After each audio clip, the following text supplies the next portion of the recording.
Welcome to Shukla study point. आप सभी का स्वागत है आपके अपने YouTube channel Shukla study point में। मैं शिवम शुक्ला आप सभी दोस्तों का हार्दिक स्वागत करता हूं। आज की वीडियो के माध्यम से हम लोग चर्चा करेंगे हिंदी साहित्य बी फिफ्थ सेमेस्टर के महासंग्राम रिवीजन क्लास के बारे में। 2024, 25, 26 इन सभी ईयर में जो भी परीक्षाएं होंगी उन सभी के लिए बहुत महत्वपूर्ण होगा। खास करके हिंदी साहित्य की जब आप बात करते हैं, बी तृतीय वर्ष पंचम सेमेस्टर में आप होते हैं, फिफ्थ सेमेस्टर में होते हैं, तो आपको हिंदी साहित्य के 2 पेपर पढ़ने होते हैं। जो फर्स्ट पेपर है उसमें आपको साहित्य शास्त्र और हिंदी आलोचना के बारे में पढ़ना होता है, तो उसका भी वीडियो ऑलरेडी कई सारे अवेलेबल करवा दिए हमने प्लेलिस्ट में, आप देख लीजिएगा, ठीक है। और जो दूसरा पेपर है उसमें आपको हिंदी का राष्ट्रीय काव्य पढ़ना होता है। तो आज का जो वीडियो होगा वो हिंदी के राष्ट्रीय काव्य का होगा, अर्थात पेपर नंबर 2 का होगा। तो पेपर नंबर 2 से बनने वाले बहुत ही महत्वपूर्ण प्रश्न जो कि आपकी परीक्षा की दृष्टि से बहुत ही महत्वपूर्ण होंगे, उन पर हम चर्चा करेंगे। ओवरऑल को मिलाकर के छोटे छोटे प्रश्न होंगे, लगभग अति लघुत्तरीय लघुत्तरीय टाइप के, तो उन प्रश्नों को हम लोग चर्चा करने का प्रयास करेंगे। बाकी मॉडल पेपर भी जल्दी बन रहा है इस हिंदी के राष्ट्रीय काव्य का, अभी लिखित मॉडल पेपर नहीं आया इसका। बाकी हिंदी का साहित्य शास्त्र और जो हिंदी आलोचना वाला टॉपिक मतलब पेपर है, साहित्य शास्त्र और हिंदी आलोचना, उसका पेपर मतलब मॉडल पेपर मैंने बना दिया है, तो आप सभी लोगों ने अगर नहीं देखा है तो उसको देख लीजिएगा, ठीक है। तो जो आज का वीडियो है वो महासंग्राम रिवीजन क्लास को लेकर के, मतलब जब आपकी परीक्षा नज़दीक हो या नज़दीक ना भी हो तो आप इन चीज़ों को अगर जान लेंगे तो एक प्रकार से आपका रिवीजन हो जाएगा। रिवीजन के तौर पर आप इस कक्षा को ले सकते हैं और बहुत ही आसान तरीके से आप अपने सिलेबस के अंतर्गत संकलित चीज़ों को जान सकते हैं, ठीक है। चलिए अब हम चर्चा करते हैं भाई। देखिए पहला प्रश्न आपकी स्क्रीन पर आ चुका है। आदिकाल को विद्वानों ने किन किन नामों से पुकारा है?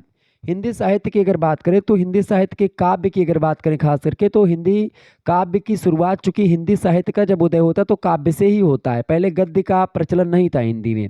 हिंदी का जब शुरुआत होता है आदिकाल की, तो आदिकाल में गद्य नहीं लिखे जा रहे थे। आदिकाल में केवल पद्यात्मक रचनाएं, मतलब कि काव्यात्मक रचनाएं ही लिखी जा रही थी। हिंदी गद्य का आविर्भाव तो आकर के 19वीं शताब्दी में होता है, ठीक है। 1800 से लेकर के आरंभ आप मान सकते हैं, और मुख्य रूप से आरंभ इसका होता है 1850 यानी भारतेंदु युग से मान सकते हो इसको, चूंकि आधुनिक काल को ही गद्य काल की संज्ञा दी गई है। शुरुआत में जब सबसे पहला काल है हिंदी साहित्य का, वो उसको बोलते हैं आदिकाल। आदिकाल को आचार्य रामचंद्र शुक्ल वीर गाथा काल कहते हैं। अच्छा, आदिकाल के बाद में आता है आपका भक्ति काल, जिसको उत्तर मध्यकाल मतलब पूर्व मध्यकाल कहते हैं। उसके बाद में आता है रीतिकाल, जिसको उत्तर मध्यकाल कहते हैं। उत्तर माने बाद में, पूर्व माने पहले, ठीक है। तो मध्यकाल को 2 भागों में आप बांट दीजिए, एक पूर्व मध्यकाल और एक उत्तर मध्यकाल, ठीक है। तो पूर्व मध्यकाल मतलब भक्ति काल, उत्तर मध्यकाल मतलब रीतिकाल, और इसके बाद में आता है आपका आधुनिक काल। आधुनिक काल को ही गद्य काल कहा है आचार्य रामचंद्र शुक्ल जी ने, ठीक है, ये बात ध्यान रखेंगे। और पूर्व मध्यकाल को भक्ति काल कहा शुक्ल जी ने, और रीतिकाल कहा किसको? रीतिकाल कहा उन्होंने उत्तर मध्यकाल को। क्लियर? ये चीज़ों को ध्यान रखिएगा। आचार्य रामचंद्र शुक्ल जो है वो सबसे पहले वैज्ञानिक विधि से, वैज्ञानिक तरीके से एक प्रकार से वर्गीकरण करते, कैटेगराइजेशन करते हैं। खास करके हिंदी साहित्य के जो कालखंड है उसका जो है वैज्ञानिक विवरण प्रस्तुत करते हैं सबसे पहले आचार्य शुक्ल। और आचार्य शुक्ल ने जो बताया वो सर्वमान्य भी माना जाता है। इनकी जो भी चीज़ें इन्होंने बताई हैं उस पर अधिकतर विद्वानों ने मोहर लगाई है। तो आदिकाल को अलग अलग विद्वानों ने भी अलग अलग नामों से पुकारा है, ठीक है। तो उन्हीं के बारे में हमको चर्चा करना है। और ख़ास करके आपका सिलेबस जब मैंने आपको बताया था तो मैंने कहा था जैसे आदिकाल के आपको या वीरगाथा काल में आप देखते हैं जो राष्ट्रीय काव्य लिखे गए हैं उनको आपको पढ़ना पड़ेगा। जैसे चंद्रबरदाई राष्ट्रीय काव्य लिखते हैं, जगनिक राष्ट्रीय काव्य लिखते, तो जगनिक और चंद्रबरदाई 2 कवि आपको वीरगाथा काल से पढ़ने होंगे। भक्ति काल और रीतिकाल की अगर बात करें तो भक्ति काल में आपको भक्ति काल और रीतिकाल में खास करके जो राष्ट्रीय काव्य लिखे गए उनमें गुरु गोविंद सिंह का नाम आता है और महाकवि भूषण का नाम आता है, ठीक है।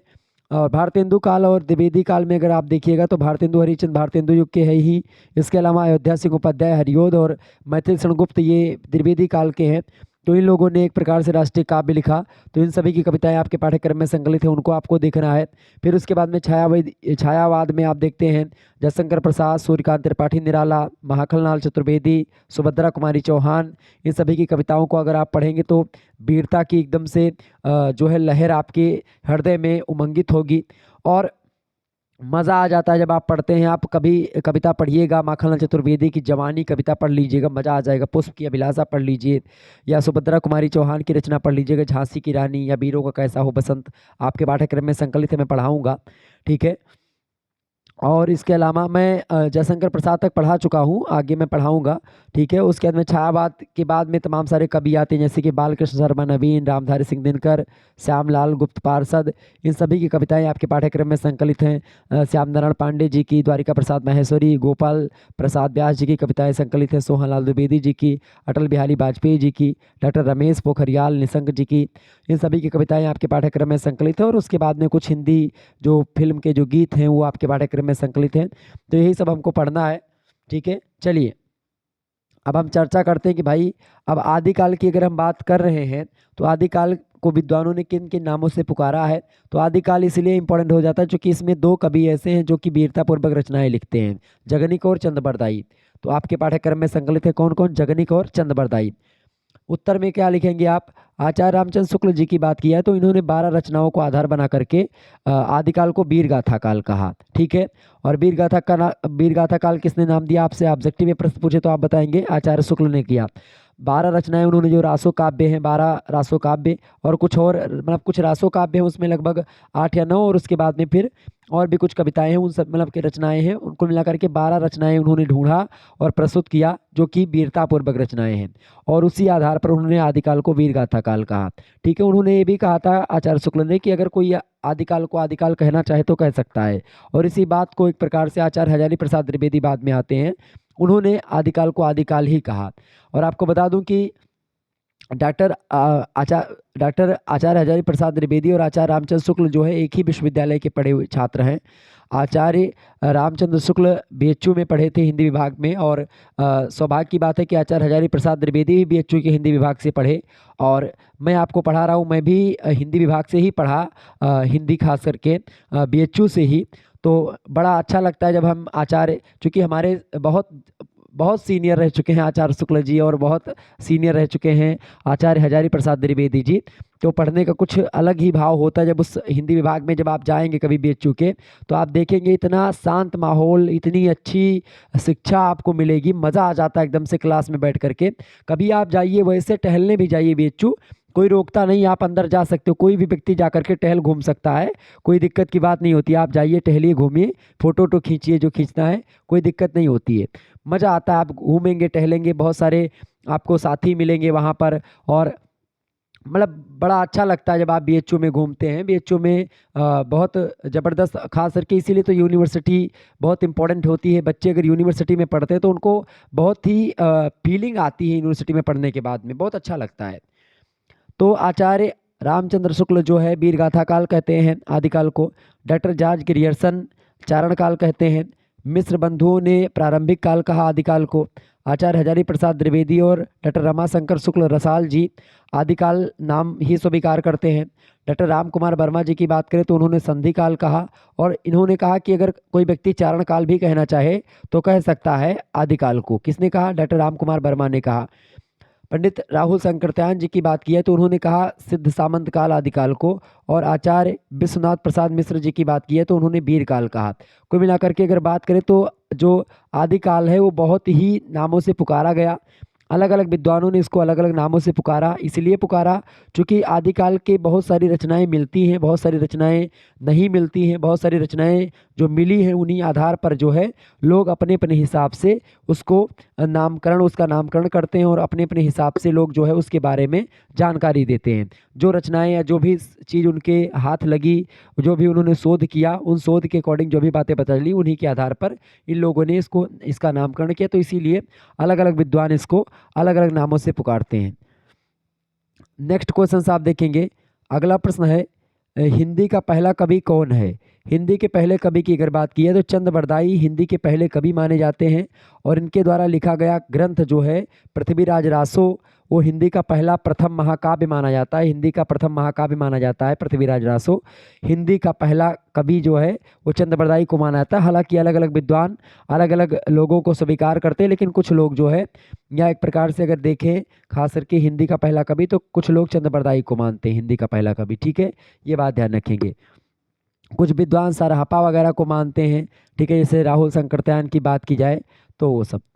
आगे देखिएगा, अगला प्रश्न है आपकी स्क्रीन पर आ चुका है, तीसरा नंबर प्रश्न है, आलखंड के रचयिता कौन है, बताएं। तो आलखंड के रचयिता हैं जगनिक, ठीक है। जगनिक नायक जो हैं आलखंड के रचयिता हैं और इन्होंने परमाल के सामंत और सहायक महोबा के आल्हा उदल को नायक मान करके आलखंड नामक एक रचना लिखी, जिसे लोक में आल्हा के नाम से प्रसिद्धि मिली है। और आजकल जो आल्हा वगैरह आप सुनते होंगे, लोग गाते हैं आल्हा।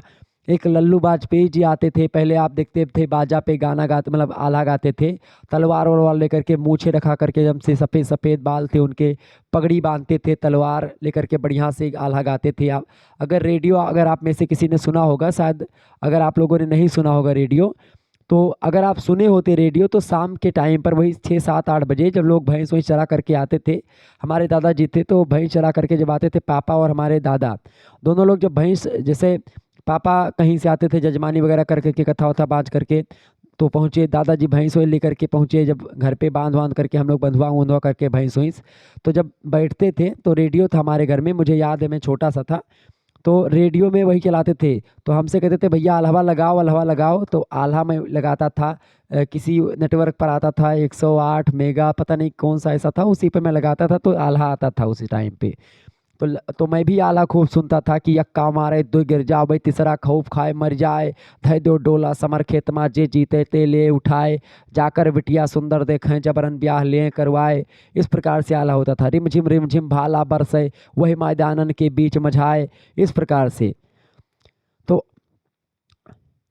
इसी प्रकार से होता था आल्हा, मज़ा आता था सुनने में, ठीक है। इसी प्रकार से ऐसे बोलते नहीं थे कि भाई हाथ पटक दे भुई माँ जो, तो 9 मन माटी लिए उठाए।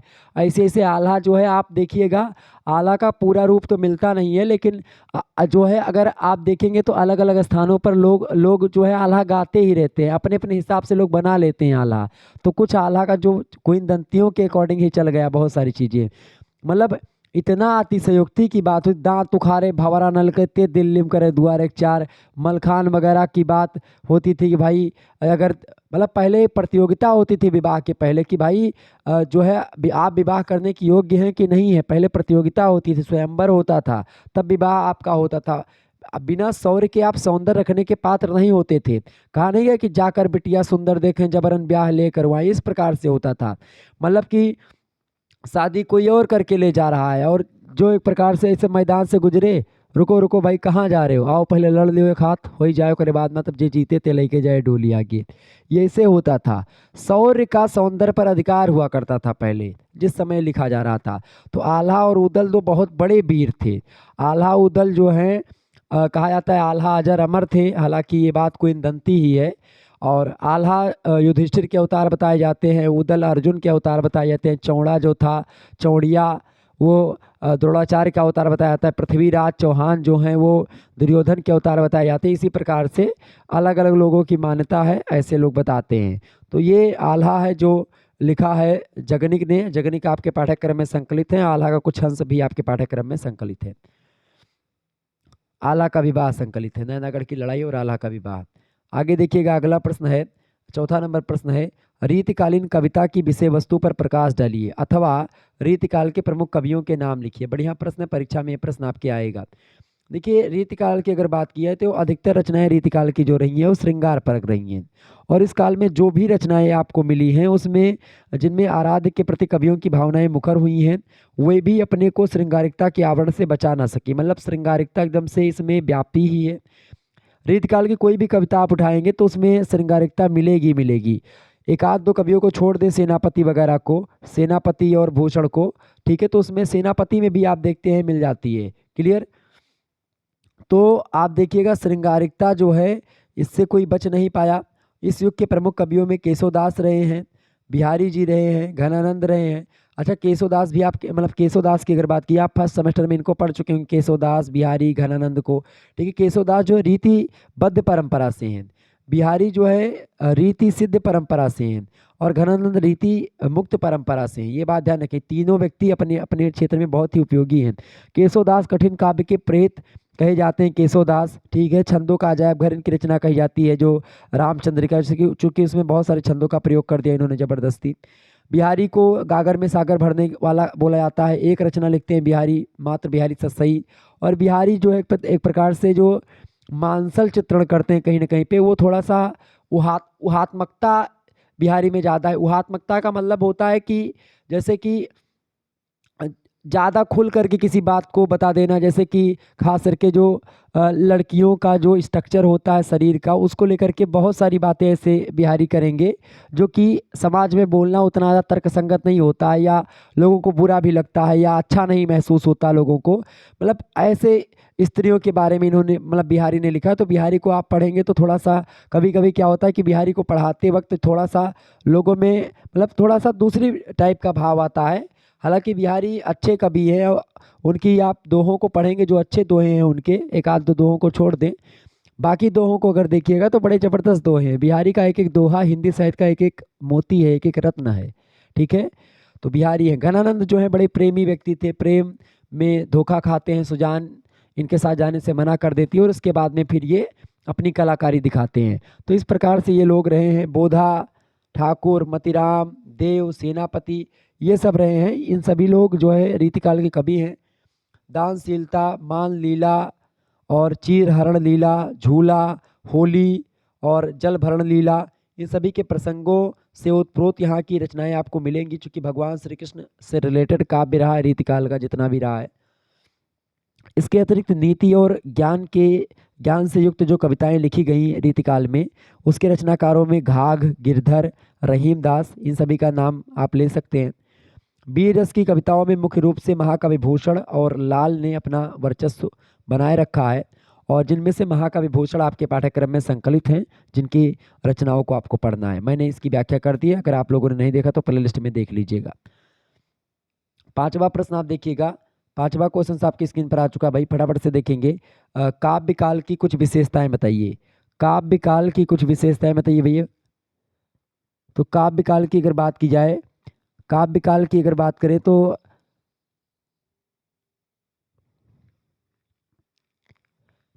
काव्य काल की विशेषताओं की अगर बात करें तो काव्य जो है भाषा के रूप में खड़ी बोली का प्रयोग होता, मतलब प्रयोग किया गया यहाँ पर। अच्छा, यहाँ पर छायावाद कर लीजिए, छायावाद कर लीजिएगा। यहाँ पर छायावादी छायावादी कवियों का प्रयोग यहाँ पर है। ठीक है, चूंकि छायावाद की यहाँ पर विशेषताएं। अच्छा, यहाँ पर देखिए, एक मिनट, काव्य काल की बात कर रहा है। काव्य काल का सीधा सा मतलब होता है यहाँ पर, जैसे कि जितने भी काल रहे हैं काव्य के, उन सभी काव्यों में मतलब कि काव्य काल और गद्य काल, आप दो ऐसे मान करके चलो, काव्य काल और गद्य काल। तो काव्य काल में कौन कौन सी विशेषताएं उसको बताएं। तो सबसे पहली विशेषता, काव्य भाषा के रूप में खड़ी बोली का प्रयोग किया गया सबसे पहले आधुनिक काल में, और छायावादी कवियों ने लाक्षणिक भाषा का प्रयोग किया।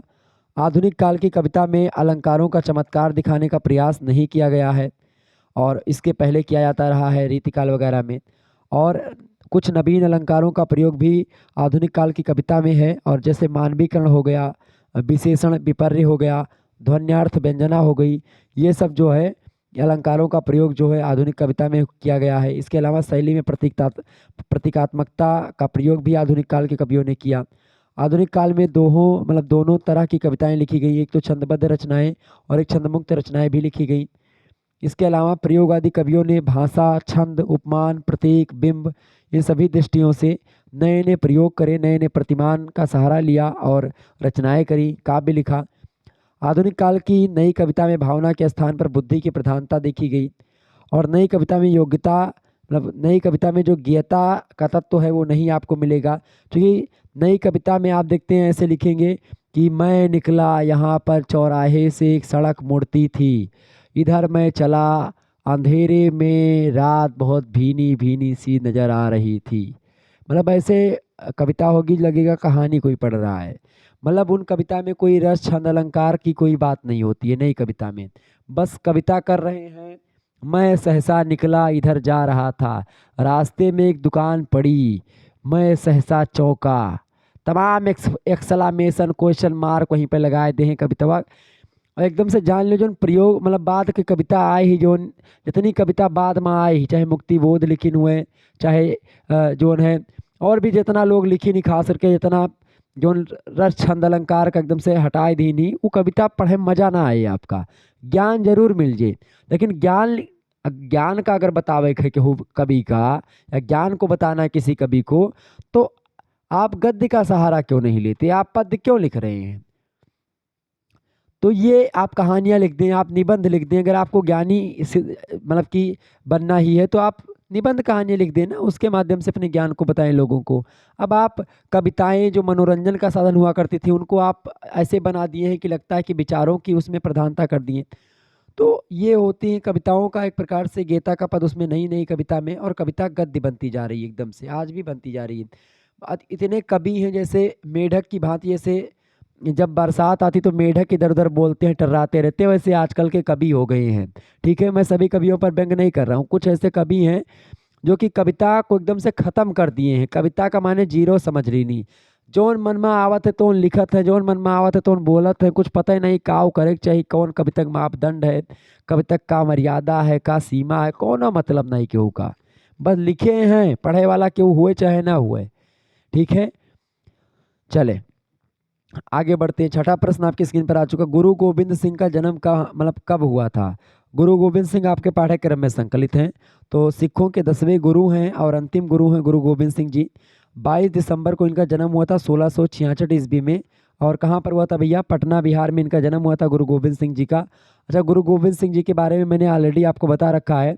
सबसे पहले जब मैं कवियों को पढ़ाता तो सबसे पहले कवियों का जीवन परिचय आपको बताता हूँ, फिर उसके बाद में उनकी रचनाओं के बारे में, और फिर उन्होंने जो आपके पाठ्यक्रम में मतलब जो उनके आपके पाठ्यक्रम में चीज़ें संकलित हैं उनकी व्याख्या मैं करता हूँ। ठीक है, तो गुरु गोविंद सिंह के बारे में मैंने आपको बता दिया था। गुरु गोविंद सिंह जो है ये, इनका जन्म कब हुआ था भैया? 1666 ईस्वी में इनका जन्म हुआ था, ये बात ध्यान रखेंगे, और रीतिकाल के कवि माने जाते हैं। आगे बढ़िए, अगला प्रश्न है गुरु गोविंद सिंह की 4 प्रमुख रचनाओं का उल्लेख कीजिए। गुरु गोविंद सिंह की 4 रचनाओं के बारे में आपसे पूछा जा रहा है, फटाफट से आप बताएं। तो गुरु गोविंद सिंह जो है बहुत सारी रचनाएं इनकी, मुक्तक रचनाएं बहुत सारी लिखी, कोश काव्य और लक्षण ग्रंथ भी लिखे हैं इन्होंने, ज्ञानात्मक साहित्य भी लिखा है, प्रबंध काव्य भी लिखा है, भाषा रूपांतरित रचनाएं लिखी हैं, नीतिपरक रचनाएं भी लिखी हैं, आध्यात्म परक रचनाएं लिखी हैं। जिनमें अगर बात की जाए गुरु गोविंद सिंह जी की, तो एक रचना है जप साहिब। जप साहिब जो रचना है इनकी, वो भी बड़ी फेमस रचना है इनकी। ओके, ये बात ध्यान रखेंगे। जप साहिब जो इनकी रचना है, निरंकार के गुणवाचक नामों का संकलन इसमें किया गया है। अगली रचना मतलब अकाल उत्सत, ये अकाल पुरुष की स्तुति और कर्मकांड पर चोट की गई है। इसके अलावा विचित्र नाटक, इसमें आत्मिक वंशावली में वर्णित इसको किया गया है। चंडी चरित्र, ये रचना जो है वो आदिशक्ति चंडी की स्तुति का गुणगान करती है। इसके अलावा और भी तमाम सारी रचनाएं लिखी प्रबंध काव्यों में, जंगनामा, गुरु शोभा, श्याम स्नेही, सुदामा चरित, कथा हीर रांझा की या हीर रांझा की, माधव नल, कामंदला, कनक मंजरी, साखी हीरा घाट की, ये सब रचनाएं इन्हीं की हैं। इसके अलावा ज्ञान प्रकाश, गुरु महिमा, अध्यात्म प्रकाश, अनुभव उल्लास, ये सब रचनाएं लिखी। इसके अलावा बहुत सारी और रचनाएं लिखी इन्होंने, जैसे हंस राम, ठीक है, और भी तमाम सारी रचनाएं लिखी। आलम लिखा, भूपति, सुदामा, सभी पर लिखा। मतलब ये एक प्रकार से बहुत प्रतिभा धनी व्यक्ति हैं और खास करके 10वें गुरु हैं सिख धर्म के। क्लियर, तो इनकी ये सारी रचनाएं। अगला प्रश्न, भारतेंदु युग के 2 प्रमुख कवियों के नाम बताइए। भारतेंदु युग के 2 प्रमुख कवि कौन कौन से हैं? पहले तो भारतेंदु हरिश्चंद ही हो गए, जिनके नाम पर ये इस युग का सूत्रपात हुआ, और दूसरे हैं पंडित प्रताप नारायण मिश्रा जी। पंडित प्रताप नारायण मिश्रा और अयोध्या सिंह उपाध्याय, हरियोध, ये सब जो, अच्छा अयोध्या सिंह उपाध्याय हरियोध की अगर बात की जाए तो उनकी रचना करमवीर आपके पाठ्यक्रम में संकलित है, और भी रचनाएं आपके पाठ्यक्रम में संकलित है हरियोध जी की। हरियोध जी का जन्म हुआ था आजमगढ़ जिले में, ठीक है, निजामाबाद गांव पड़ता है, वहीं पर हुआ था 1865 ईस्वी में इनका जन्म।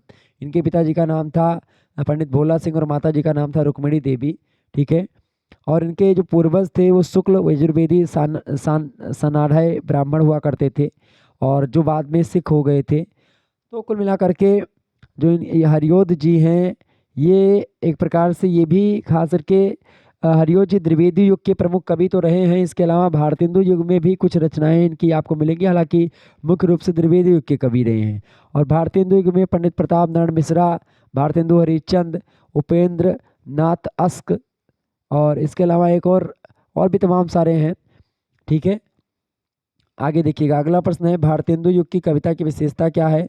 भारतेंदु युग की कविता की विशेषता की बात की है तो भारतेंदु युग में भावात्मक कविता लिखी गई है, और कविता में राष्ट्रीयता और समन्वय और समर्पण, इन सभी के संदेश निहित हैं। कविता चूंकि जब उस समय लिखी जा रही थी, उस समय 1857 की क्रांति हुई थी और उसी क्रांति के फलस्वरूप राष्ट्रवाद की भावना भी प्रबल रूप में समाज में व्याप्त होने लगी थी। तो राष्ट्रवाद की भावना जब समाज में व्याप्त है तो जाहिर सी बात है, समाज में कोई चीज़ व्याप्त है तो वो आएगी कहाँ पर? समाज में कोई चीज़ जो रहेगी वो साहित्य उससे बच नहीं पाएगा। मतलब साहित्य जो है वो समाज जो है साहित्य का दर्पण है। समाज में जो चीज़ें होंगी उन पर रचनाएं तो लिखी ही जाएंगी। ठीक है, तो लिखी गई रचनाएं, तो राष्ट्रीयता के पुट आपको बहुत मिलेंगे भारतेंदु युग की कविता में। और भारतेंदु युग की कविता की एक विशेषता ये रही है कि इसकी भाषा एक प्रकार से ब्रज रही है, और जो काव्य भाषा थी वो ब्रज भाषा में लिखी जा रहे थे काव्य, और जो गद्य लिखे जा रहे थे वो खड़ी बोली में लिखे जा रहे थे भारतेंदु युग में। आगे देखिएगा 10वां प्रश्न है, द्विवेदी युग के प्रमुख कवियों के नाम बताएं। मैथिली शरण गुप्त जी, अयोध्या सिंह उपाध्याय, हरिओज जी, रामनरेश त्रिपाठी जी, श्रीधर पाठक और मुकुटधर पांडे जी, ये सब जो लोग जो है द्विवेदी युग के प्रमुख कवियों में शामिल हैं, ये बात ध्यान रखेंगे। आगे देखिएगा अगला प्रश्न आपकी स्क्रीन पर आ चुका है, बहुत ही महत्वपूर्ण प्रश्न है। द्विवेदी युग के काव्य की प्रमुख विशेषताएं बताइए। बताइएगा भाई सभी लोग, वीडियो को लाइक और शेयर करते रहेगा ताकि इसी प्रकार से और भी वीडियोस आपके समक्ष आती रहे और आप इसी प्रकार से पढ़ते रहें। 11वां प्रश्न है, द्विवेदी युग के काव्य की प्रमुख विशेषताएं बताइए। पहली विशेषता है द्विवेदी युग की वर्णन प्राधान्य और अतीत का गौरव का बखान किया जाता था। जितने भी आप द्विवेदी युग की कविताओं को आप देखिएगा तो अतीत के गौरव गाथा उसमें खूब मिलेगी। आप देखते हैं मैथिली शरण गुप्त जी अतीत का गौरव गान करते हैं और अतीत का गौरव गाथा गाते थकते नहीं है। अतीत, ना कि मैथिली शरण गुप्त की बात करें, जितने भी जो द्विवेदी युग के कवि रहे हैं उनकी कविताओं को जब आप पढ़ेंगे तो आपको लगेगा कि भाई ये अतीत के जो भारत है या जो प्राचीन भारत है उनके राजाओं को उठा करके उनकी वीरता, उनके साहस को एक प्रकार से वर्तमान से रिलेट करके बताते हैं कि याद करो वो दिन जब हम लोग इस प्रकार से चीज़ें किया करते थे और आज हम कैसे हो गए हैं। ठीक है, आप क्या है भारतेंदु जी खुद स्वयं कहते हैं कि क्या थे क्या होंगे, मतलब क्या हो गए, मतलब क्या बोला था उन्होंने, भारतेंदु जी ने कहा था कि मतलब हम क्या थे क्या हो गए हैं और क्या होंगे अभी, आओ मिलकर विचारे समस्याएं सभी। तो अतीत का गौरवगान इसलिए किया जाता था ताकि जो है हम लोग गुलाम थे उस समय, और द्विवेदी युग वो समय काल है खास करके 1900 से लेकर के 1920 का समय ये द्विवेदी युग का समय रहा है। महावीर प्रसाद द्विवेदी जी के नाम पर द्विवेदी युग का सूत्रपात होता है, और उस समय राष्ट्रीय काव्य अपने चरम पर था। क्यों चरम पर था? जो कि उस समय खास करके इंग्लैंड के जो शासक थे या अंग्रेज जो लोग थे वो भारत प्रशासन कर रहे थे। भारत गुलामी की जंजीरों में जकड़ा हुआ था, भारत उपनिवेशवाद के चंगुल में एकदम से फंसा हुआ था। ठीक है, तो ऐसी स्थिति में ऐसे काव्य, स्वाभाविक सी बात है कि राष्ट्रीय स्तर पर काव्य लिखे गए, तो वर्णन प्रधान काव्य होते थे। अतीत के गौरव का गान होता था, बखान होता था। आदर्शवादिता है, देश प्रेम की भावना खूब प्रबल है। आदर्शवादिता मतलब कि जो पुराने मापदंड थे उन्हीं पर एक प्रकार से कविताएं की जाती रही। आप द्विवेदी की कविताओं को पढ़ेंगे तो आपको बोरिंग नहीं महसूस होगा, उसमें रस छंद अलंकार सब आपको मिलेंगे। ठीक है, तो आदर्शवादिता है। अच्छा, मैथिली शरण गुप्त जी आप देखिए वर्णाश्रम में बड़ा विश्वास रखते थे। मैथिली शरण गुप्त जी जब भी मिलते थे महावीर प्रसाद द्विवेदी को तो उनका पैर छू करके प्रणाम करते थे। महावीर प्रसाद द्विवेदी को हनुमान जी जैसा मानते थे। जैसे तुलसीदास जी को हनुमान जी जिस प्रकार से प्रेरणा देते हैं काव्य लिखने का, उसी प्रकार से महावीर प्रसाद द्विवेदी मैथिली शरण गुप्त को प्रेरणा देते हैं काव्य लिखने का।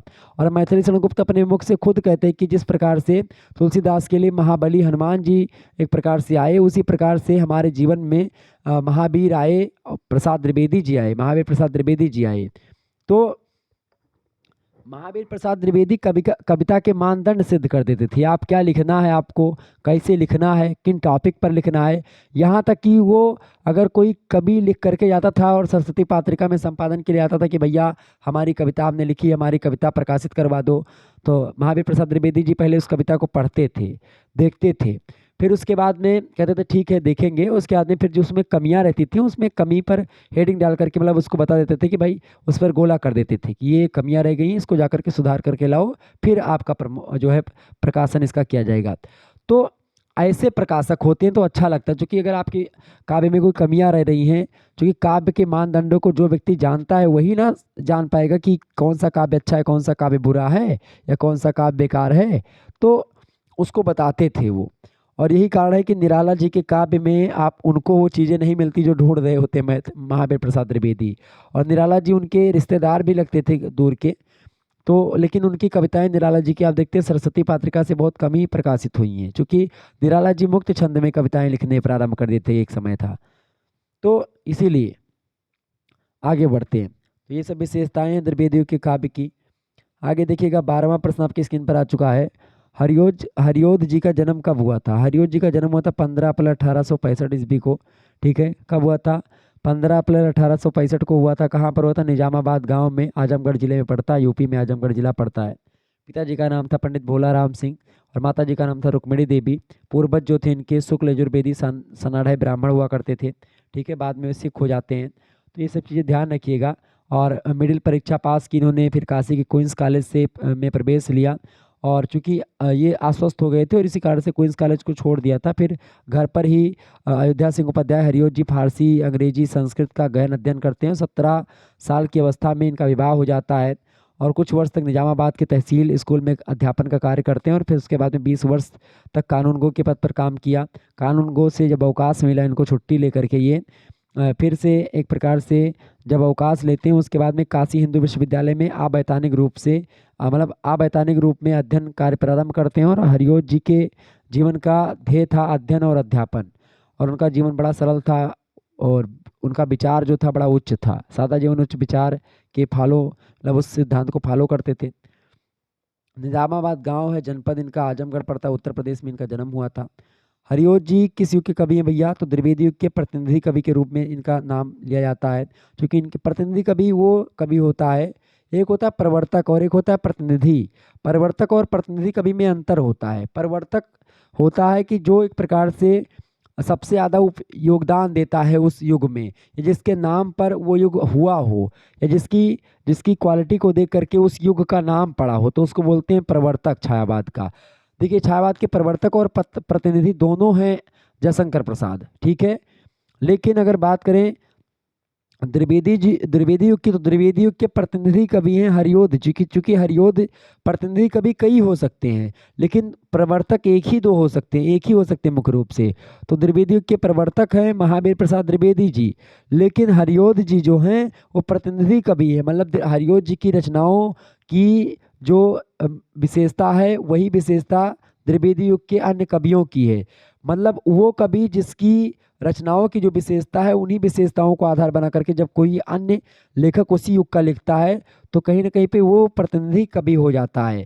प्रतिनिधि कवि का मतलब कि जितनी भी उस युग की विशेषताएं हैं, उन सभी युग की विशेषताएं जो हैं, मतलब उस युग की जितनी विशेषताएं हैं, वो उस व्यक्ति के काव्य में मिलनी चाहिए, तभी वह व्यक्ति उस युग का प्रतिनिधि कवि हो पाएगा, अन्यथा नहीं हो पाएगा। तो हरियोध जी इस मामले में बिल्कुल अव्वल दर्जे के रहे हैं। आगे देखिए 14 नंबर प्रश्न है, हरियोध कृत 2 महाकाव्यों के नाम बताइए। एक तो प्रिय प्रवास है, हिंदी साहित्य का सबसे पहले लिखा जाने वाला खड़ी बोली का प्रथम महाकाव्य है प्रिय प्रवास। ठीक है, किसका? हरियोध जी का, अयोध्या सिंह उपाध्याय हरियोध जी का। और दूसरा है वैदेही वनवास। ये 2 महाकाव्य इन्होंने लिखे, और भी लिखा है, लेकिन ये 2 बड़े फेमस हैं इनके, हरियोध जी के। अगला प्रश्न है 15 नंबर प्रश्न आपकी स्क्रीन पर आ चुका है। अच्छा, इनके खास करके और भी रचनाएं हैं, प्रिय प्रवास है, इसके अलावा वैदेही वनवास तो है ही। अच्छा, वैदेही वनवास एक प्रबंध काव्य है और आकार के दृष्टि से छोटा ग्रंथ नहीं है, बड़ा ग्रंथ है। और प्रिय प्रवास जैसे काव्यत्व का इसमें अभाव है वैदेही वनवास में। हालांकि प्रिय प्रवास जो है वो वियोग श्रृंगार का महाकाव्य है। नायक और नायिका शुद्ध मानव रूप में सामने आए हैं। नायक हैं श्री कृष्ण भगवान, लोक संरक्षण के रूप में आए हैं, विश्व कल्याण की भावना से परिपूर्ण मनुष्य हैं भगवान श्री कृष्ण। और वो हैं इसके नायक, और नायिका हैं राधा जी। ठीक है, और भी रचनाएं इनकी, जैसे कि इन्होंने 2 नाटक भी लिखे हैं, एक रुक्मणी परिणय और एक प्रद्युम्न विजय। ठीक है, उपन्यास भी इन्होंने लिखा है अयोध्या सिंह उपाध्याय हरियोध जी ने, एक ठेठ हिंदी का ठाठ और एक अधिखिला फूल। ये 2 उपन्यास इनके बड़े फेमस हैं। क्लियर। इसके अलावा चोखे चौपदे और चुभते चौपदे, ये खड़ी बोली में मुहावरा, सौंदर्य और उसके लौकिक स्वरूप की झलक इसमें मिलती है। रस कलश लिखा है इन्होंने, जिसमें इनके ये रस कलश जो है कविता संग्रह है इनका, जिसमें छोटी मोटी जो कविताएं हैं अयोध्या सिंह उपाध्याय हरियोध जी की, वो संकलित हैं। 2 महाकाव्य लिखा, प्रिय प्रवास और वैदेही वनवास। 15वां क्वेश्चन साहब देखेंगे, प्रश्न है हरियोध जी के प्रमुख काव्य संग्रहों के नाम बताइए। देखिए, चोखे चौपदे, चुभते चौपदे, रस कलश, परिजात, काव्योपदेश, ऋतु मुकुर, ये सब जो है इनके काव्य संग्रह हैं, जिनमें कई कई कविताएं संकलित हैं इनके काव्य संग्रह में। 16वां क्वेश्चन आप देखेंगे, प्रश्न है छायावाद की उत्पत्ति और विकास पर संक्षेप में प्रकाश डालिए। देश में जब स्वतंत्रता संग्राम अपनी चरम सीमा पर थी, तब चारों तरफ अंग्रेजों का दमन चक्र जो है सक्रिय था।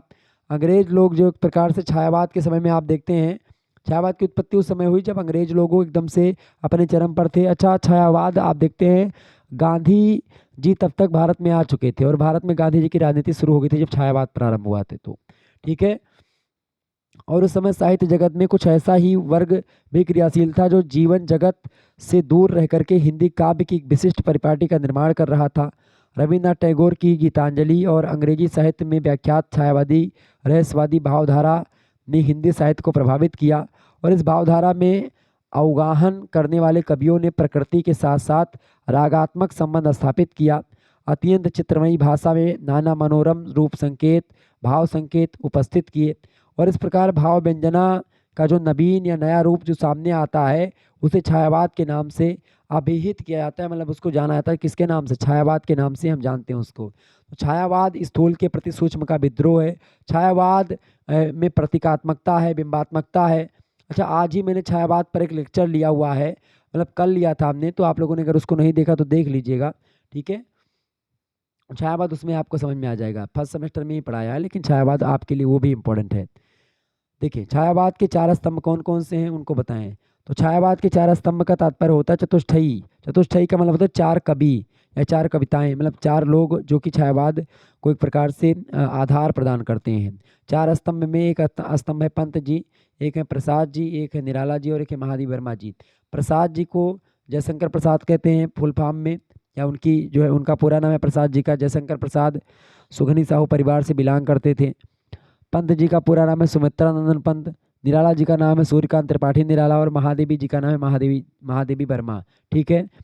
तो जो है इन 4 कवि जो हैं, ये 4 कवि और मतलब 3 कवि और एक कवित्री, ये चारों मिल करके छायावाद के छत को टिकाए हुए हैं अपने स्तर पर। और छायावादी कविताओं की व्याख्या अगर आपको करनी है तो आप प्रसाद के काव्यों को पढ़ लेंगे तो भी हो जाएगी, पंत के काव्यों को पढ़ेंगे, निराला के काव्यों को पढ़िए, चाहे महादेवी के काव्यों को पढ़िए।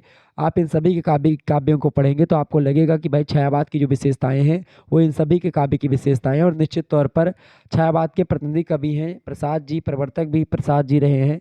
तो आज ही हमने चर्चा करी है प्रसाद जी के बारे में। छायावाद के 4 स्तंभ कौन कौन से, प्रसाद, पंत, निराला और महादेवी वर्मा जी। आगे देखिएगा।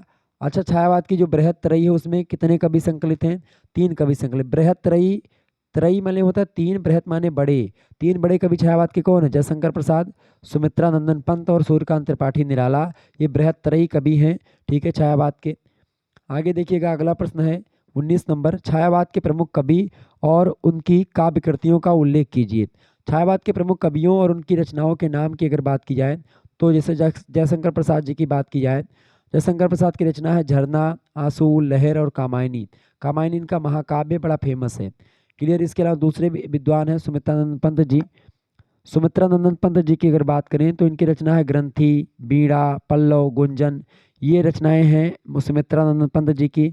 सुमित्रानंद पंत जी को प्रकृति का सुकुमार कवि कहा जाता है, छायावाद का विष्णु कहा जाता है इनको, छायावाद का ब्रह्मा कहा जाता है। जयशंकर प्रसाद को छायावाद का महेश कहा जाता है, सूर्यकांत त्रिपाठी निराला को छायावाद की दुर्गा कहा जाता है, महादेवी वर्मा को, ठीक है।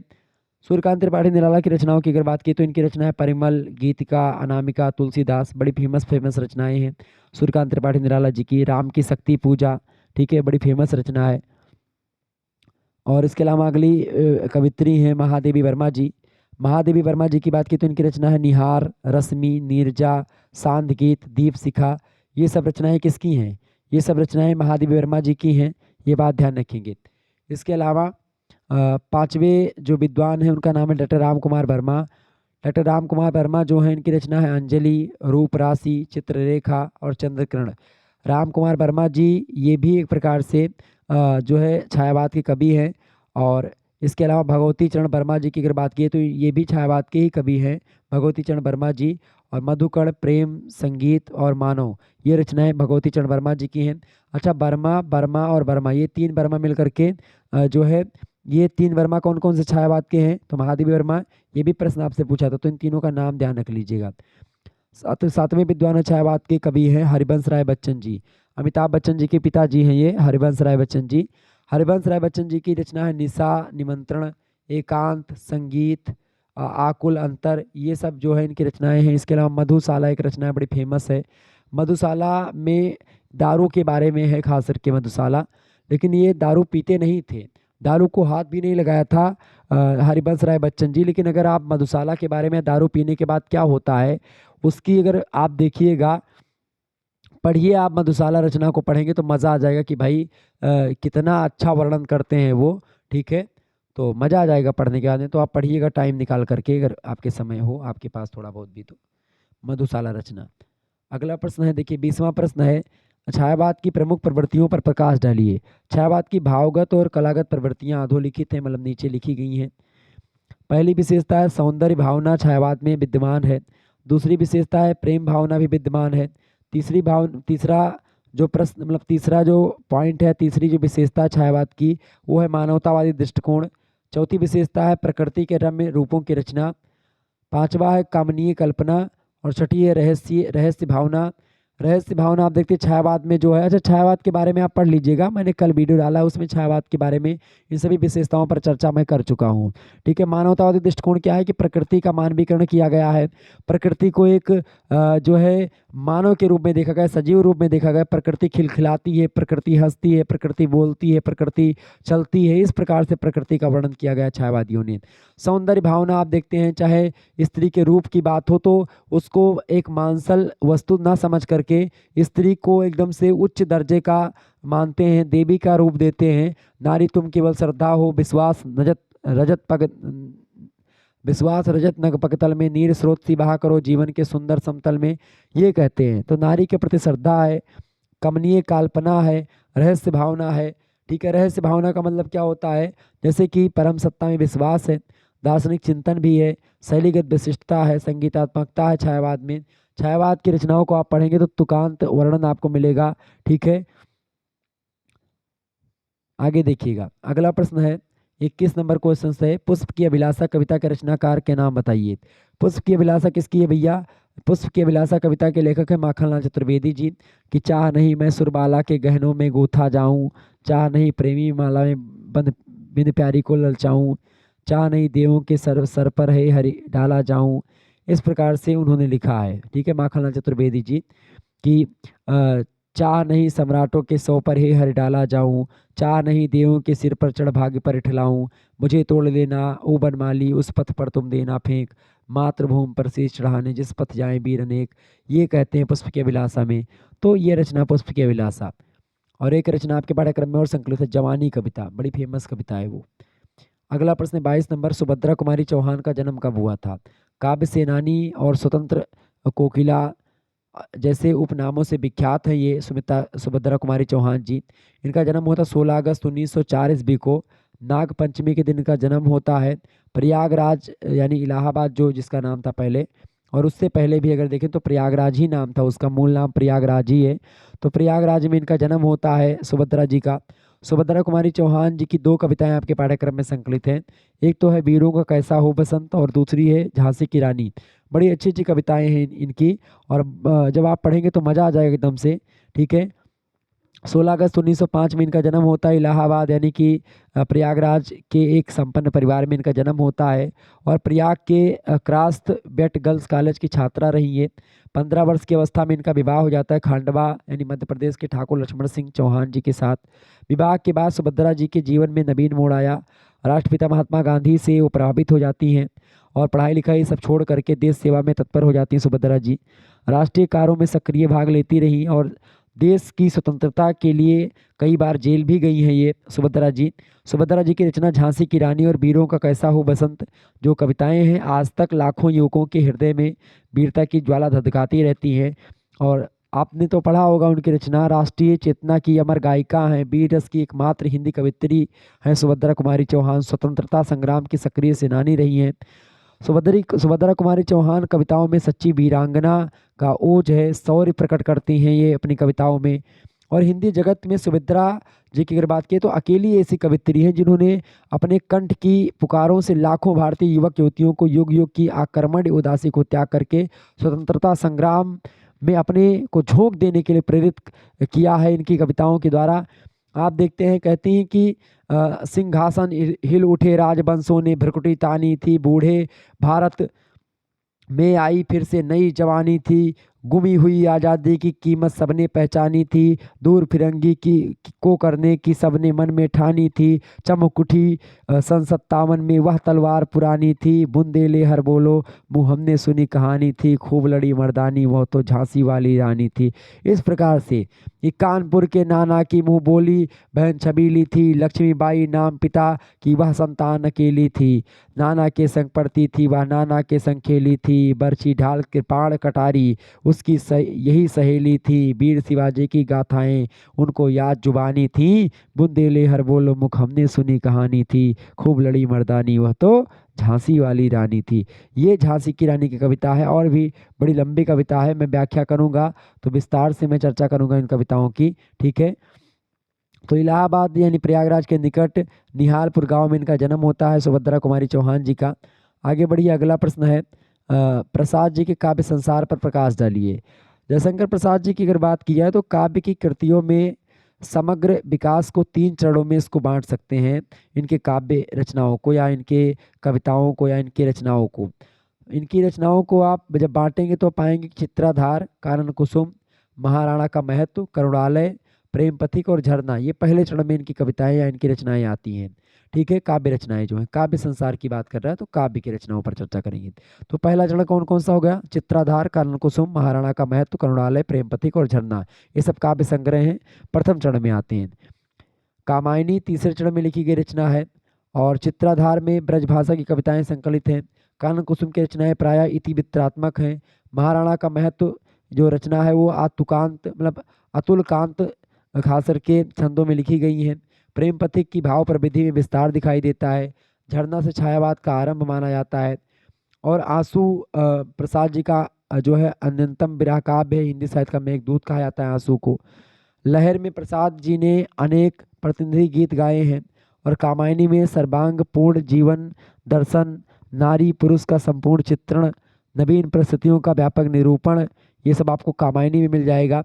तो कामायनी तृतीय चरण है।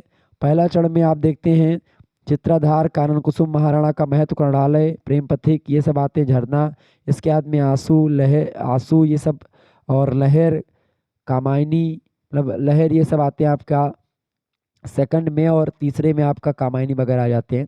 तो 3 चरणों में आप बांट सकते हैं इनकी रचनाओं को। बड़ी फेमस रचनाएं हैं इनकी जयशंकर प्रसाद जी की। आगे देखिए 24 नंबर प्रश्न है, निराला जी का संक्षिप्त जीवन परिचय दीजिए। निराला जी की अगर बात की जाए तो डॉक्टर रामविलास शर्मा जी निराला जी के बारे में बहुत ज़्यादा शोध करते हैं और उनके अनुसार वो कहते हैं निराला जी के बारे में कि निराला जी का जन्म हुआ था माघ शुक्ल पक्ष एकादशी के दिन, संवत 1955 विक्रमी में इनका जन्म होता है। और अगर इसके अनुसार देखें तो 29 फरवरी 1899 ईस्वी को इनका जन्म होता है। राम सहाय तिवारी जी के घर में निराला जी का जन्म होता है।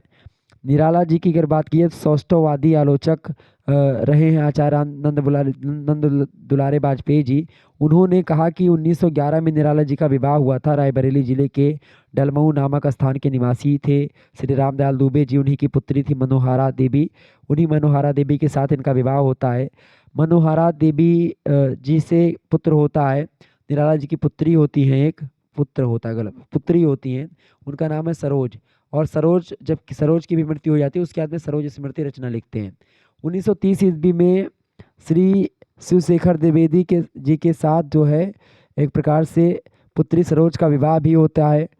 और लंबी बीमारी के बाद 1935 ईस्वी में सरोज की मृत्यु हो जाती है। और निराला जी का देहावसान 15 अक्टूबर 1961 ईस्वी को रविवार को होता है। चित्रकार कमला शंकर के दारागंज यानी इलाहाबाद वाले मकान में सुबह 9:23 पर इनका देहांत होता है। और ख़ास करके वो समय जब इनका देहांत होता है तो बड़ा एकदम से दुखद समय रहा होगा, क्योंकि निराला जी ऐसे महान विभूति जब जाएंगे, इस संसार से विदा लेंगे हिंदी साहित्य जगत से, तो हिंदी साहित्य जगत एकदम से, आज मैं जब उनके बारे में पढ़ाता हूँ निराला जी के बारे में, तो हमारे आंखों में आंसू आ जाते हैं। क्यों आते हैं ये नहीं पता है, पता बस यही है कि भाई निराला जी का जीवन जो रहा बड़ा संघर्ष का जीवन रहा है। निराला जी के जीवन की अगर बात करें तो बहुत ही संघर्षपूर्ण जीवन रहा मेरे हिसाब से। ऐसा जीवन और किसी कवि का नहीं रहा होगा, जितना जीवन में दुख दर्द निराला जी ने झेला है उतना और किसी ने नहीं झेला होगा। क्लियर। तो जब भी इनको मैं पढ़ता हूँ या पढ़ाता हूँ तो आंखों में आंसू भी आ जाते हैं। आगे बढ़िए। अगला प्रश्न, जागो फिर एक बार कविता का वैशिष्ट्य निरूपित कीजिए। निराला जी की कविता है जागो फिर एक बार। जागो फिर एक बार शीर्षक से दो कविताएं निराला जी ने देश की आज़ादी के पूर्व लिखी हैं, मतलब देश की आज़ादी के पहले ही लिखी हैं।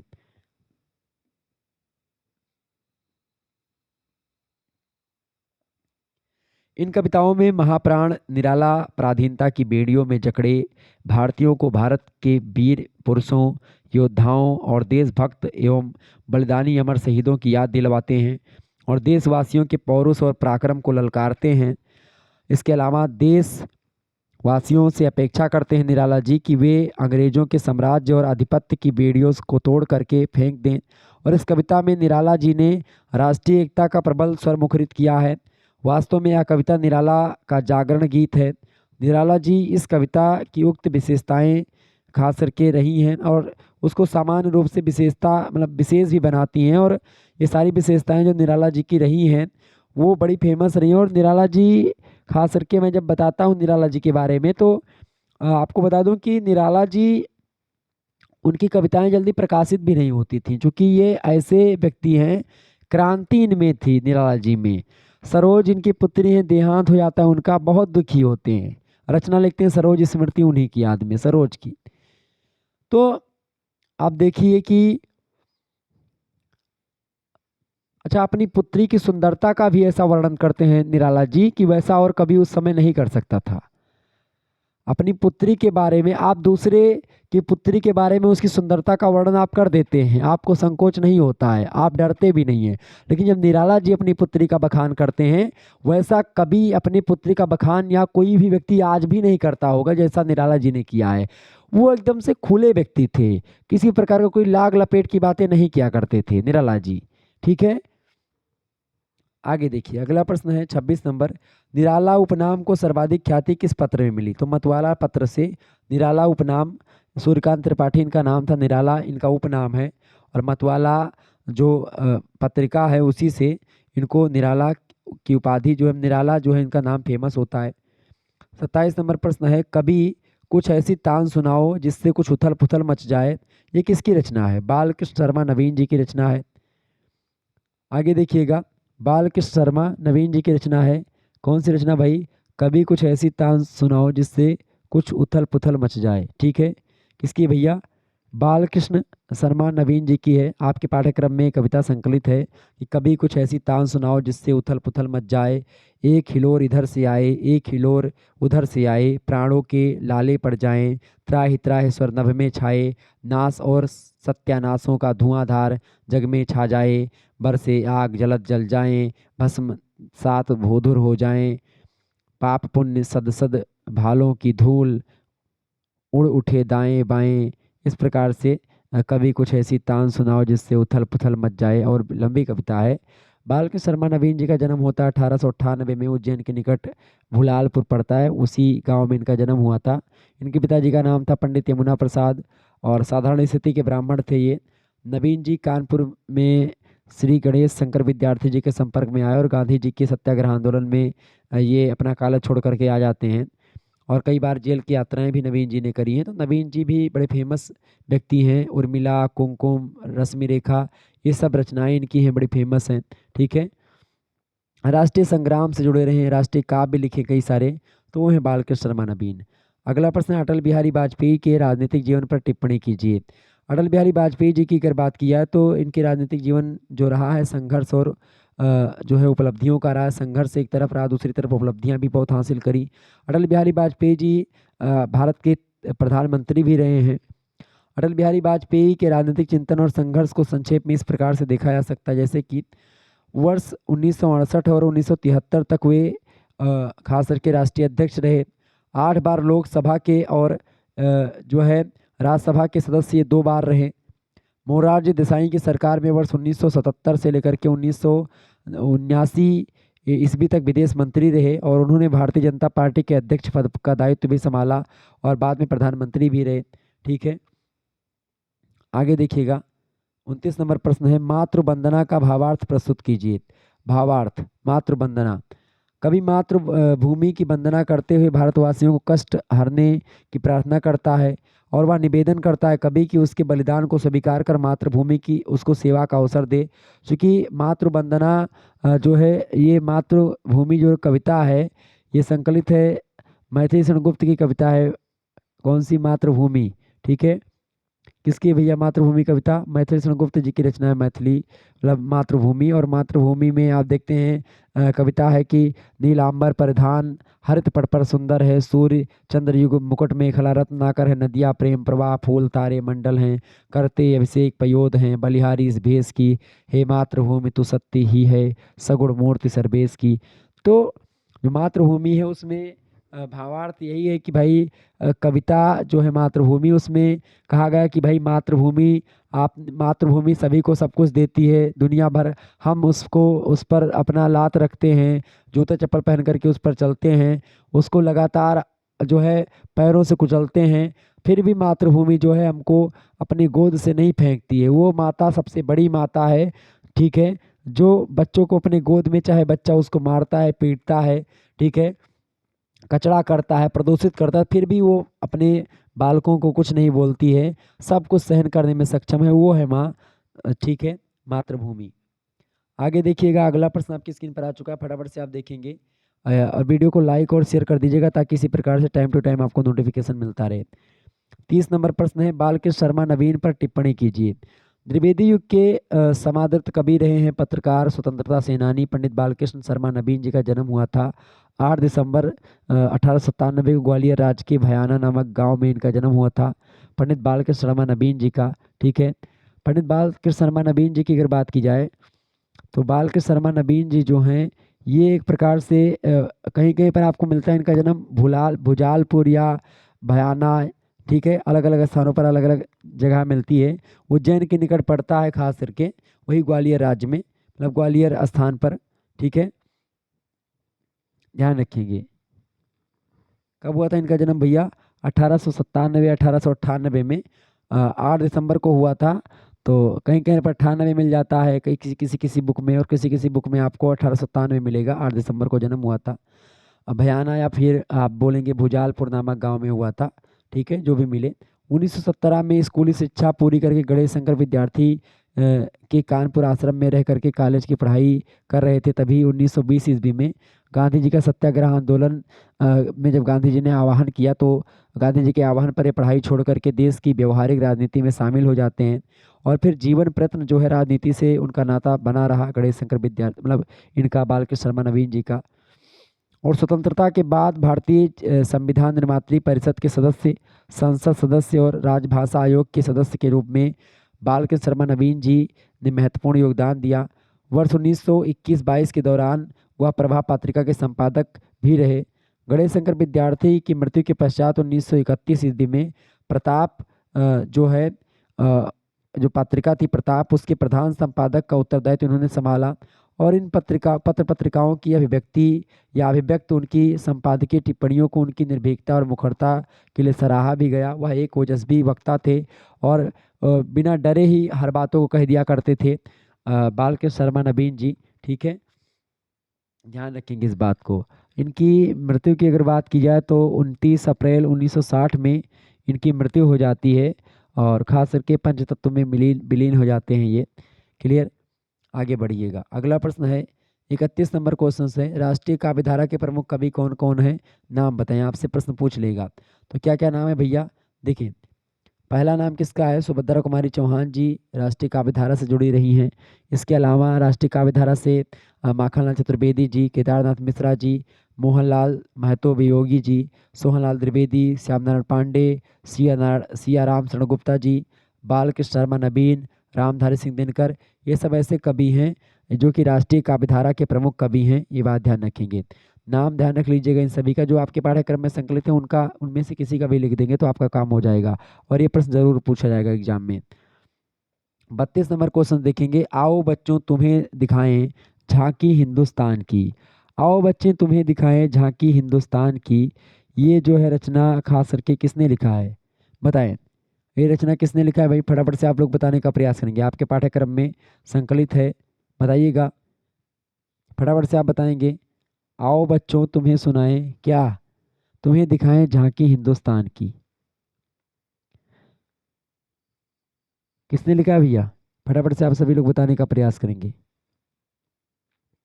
आओ बच्चों तुम्हें दिखाएं झांकी हिंदुस्तान की, ये जागृति एक मूवी आई थी खास करके, उसी मूवी में ये एक प्रकार से गाना है।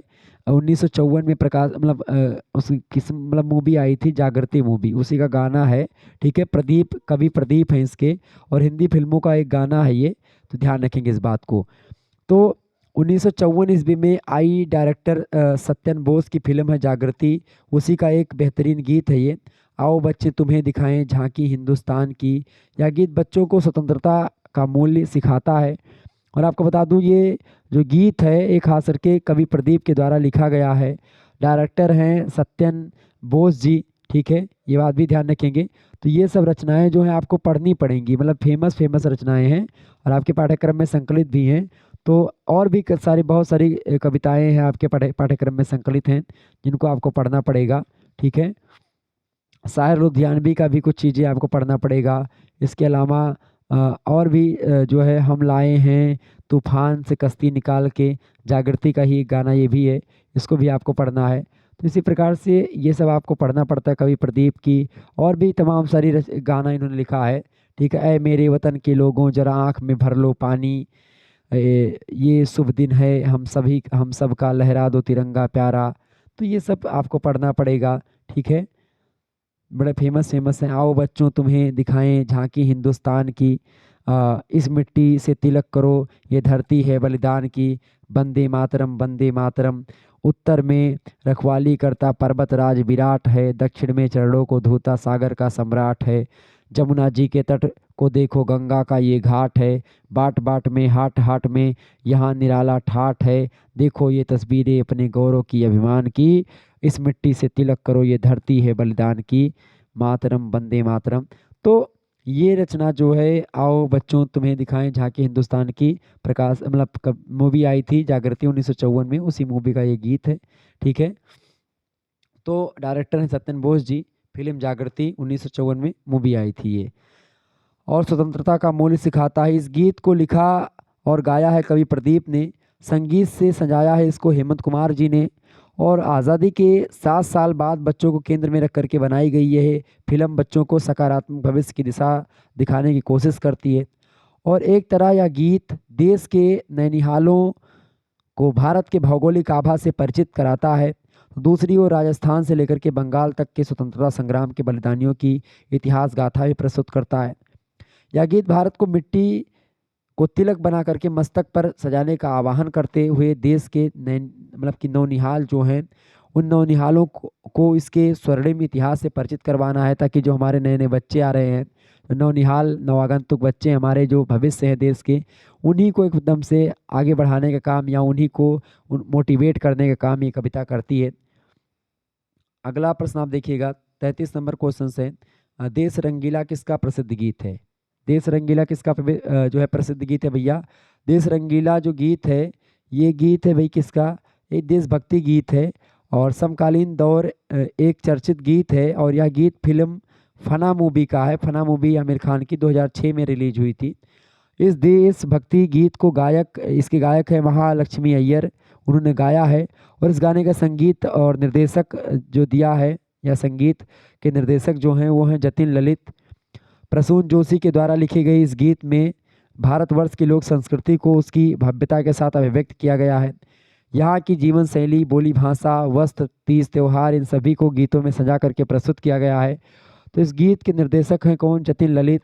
इसके लेखक हैं प्रसून जोशी जी। तो इन सभी लोगों ने ये गीत लिखा है, ये बात ध्यान रखेंगे। बड़ा फेमस गीत है, आप सभी लोगों ने सुना भी होगा। कौन सा, देश रंगीला रंगीला देश मेरा रंगीला, ये बड़ा फेमस गाना, देशभक्ति गाना। आज भी आप देखते हैं ये गाना हमेशा आपको चलता हुआ मिलता होगा 15 अगस्त 26 जनवरी को। ठीक है, ये बड़ा फेमस गाना है। देश रंगीला फना मूवी का 2006 में आया था। और प्रसून जोशी जी इस मतलब इसके लेखक हैं। प्रसून जोशी जी का जन्म हुआ था 1971 में 16 सितंबर को। ठीक है, 2015 में भारत सरकार के द्वारा पद्मश्री सम्मान भी इनको मिला है। प्रसून जोशी जी को, बड़े फेमस व्यक्ति हैं। प्रसून जी जोशी जी के पिताजी का नाम है DK जोशी और माता जी का नाम है सुषमा जोशी। कला साहित्य और विज्ञापन के क्षेत्र में बड़ा योगदान दिया इन्होंने, और इसी कारण से इनको 2015 में भारत सरकार के द्वारा पद्मश्री सम्मान भी दिया गया था। प्रसून जोशी, ये फिल्मी सफ़र का शुरुआत इनका जो है वो होता है राजकुमार संतोषी की फिल्म है लज्जा, उसी से शुरुआत करते हैं।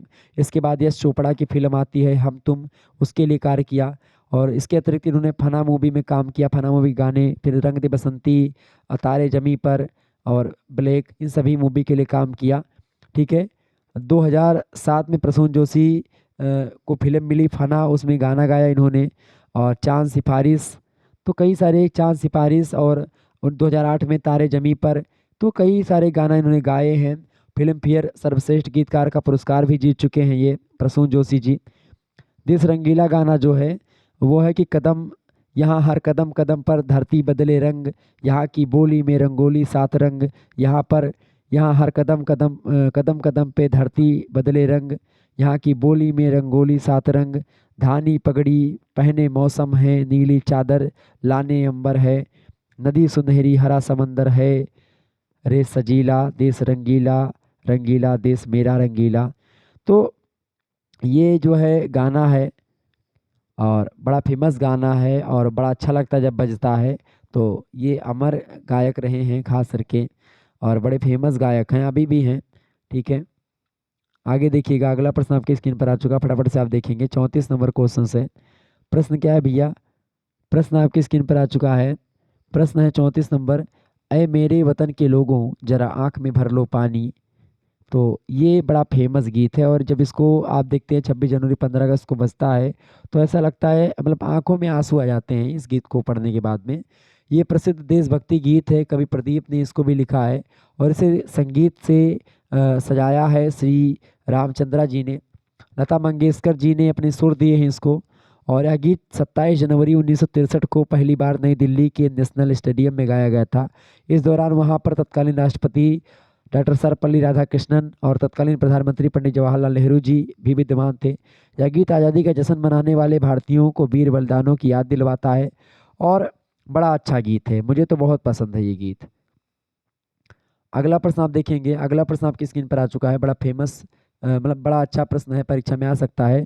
गीतकार प्रदीप जी का जन्म कब और कहाँ पर हुआ था? तो गीतकार प्रदीप जी का जन्म हुआ था 6 फरवरी 1915 को मध्य प्रदेश जिले के उज्जैन, मतलब मध्य प्रदेश के उज्जैन जिले में जन्म हुआ था।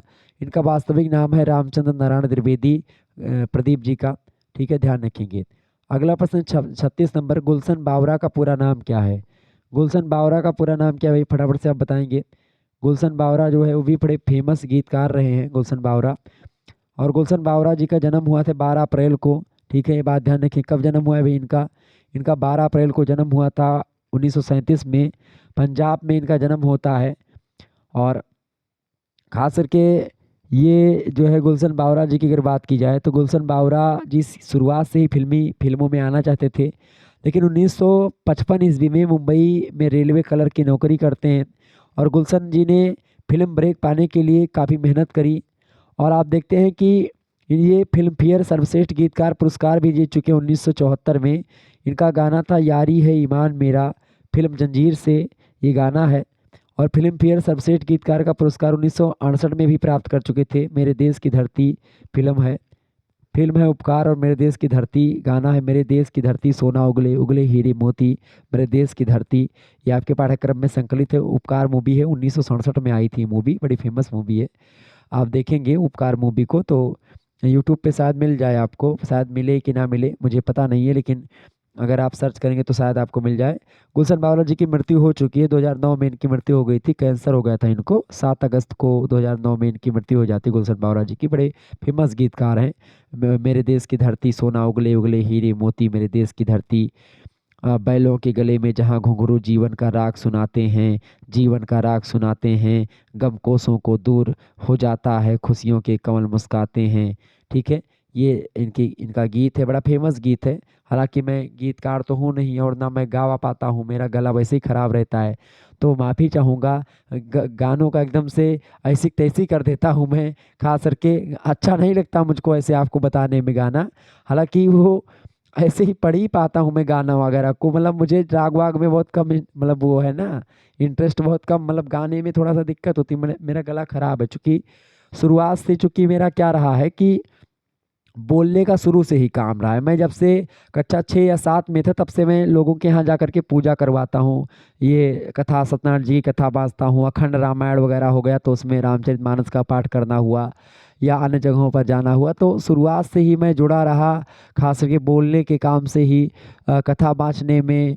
और मतलब इस समय क्या होता है कि गले का बड़ा ज़बरदस्त प्रयोग होता है, 5-5 अध्याय कथा बाँचना हो सत्यनारायण जी का और 24-24 घंटे रामचरितमानस का गायन करना हुआ, तो उसमें गले में बड़ी प्रॉब्लम हो जाती है। और फिर हमारा काम हो गया यूट्यूब वाला, अभी भी मैं जाता हूँ इन सभी कामों में, मतलब अभी तो दुर्गा पूजा चल रही तो उसमें शाम मीटिंग में आरती में ढोलक बजाना हुआ या आरती करना हुआ, अभी इसी समय भी चल रहा होता है।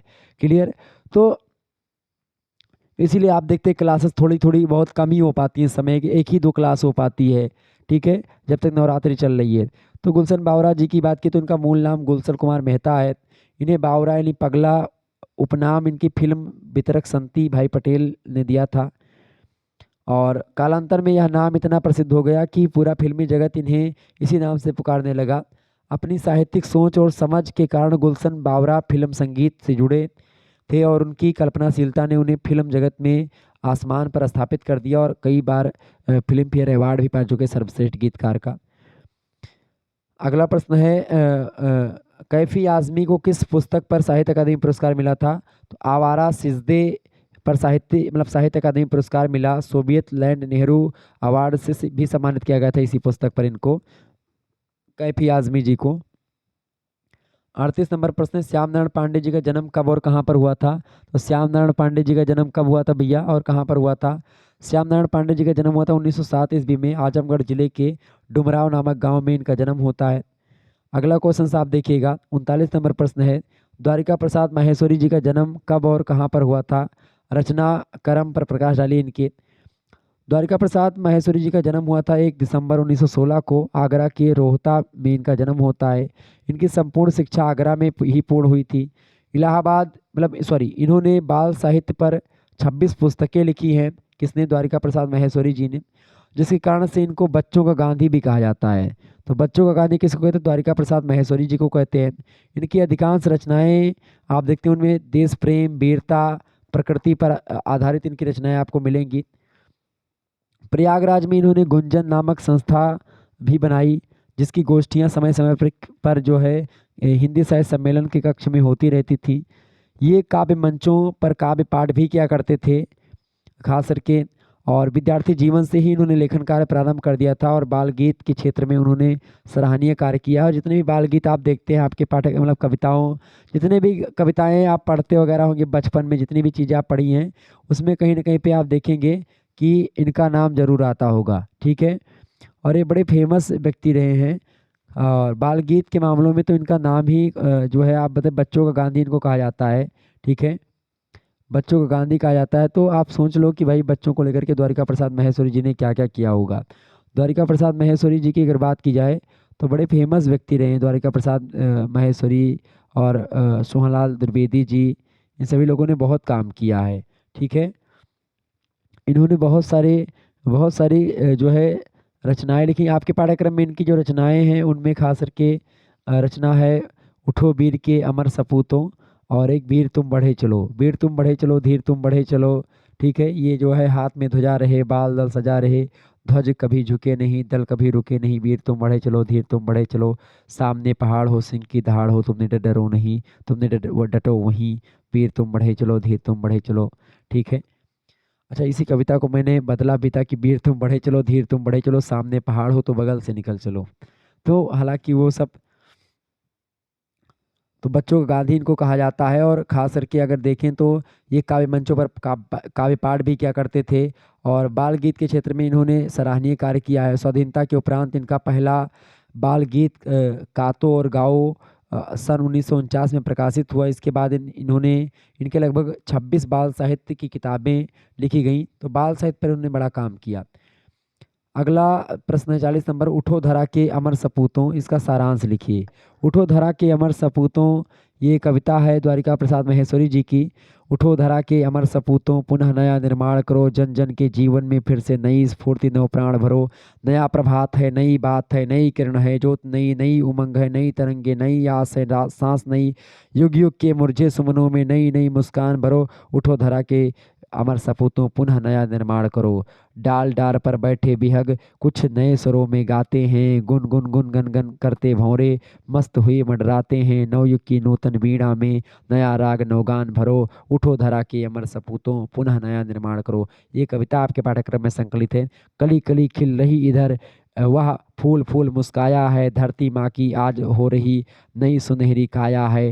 नूतन मंगलमय ध्वनियों से गुंजित जग उद्यान करो। उठो धरा के अमर सपूतों, पुनः नया निर्माण करो। सरस्वती माँ का पावन मंदिर यह संपत्ति तुम्हारी है, तुम में से हर बालक इसका रक्षक और पुजारी है। सत सत दीपक जला ज्ञान के, नव युग का आवाहन करो। उठो धरा के अमर सपूतों, क्या करो?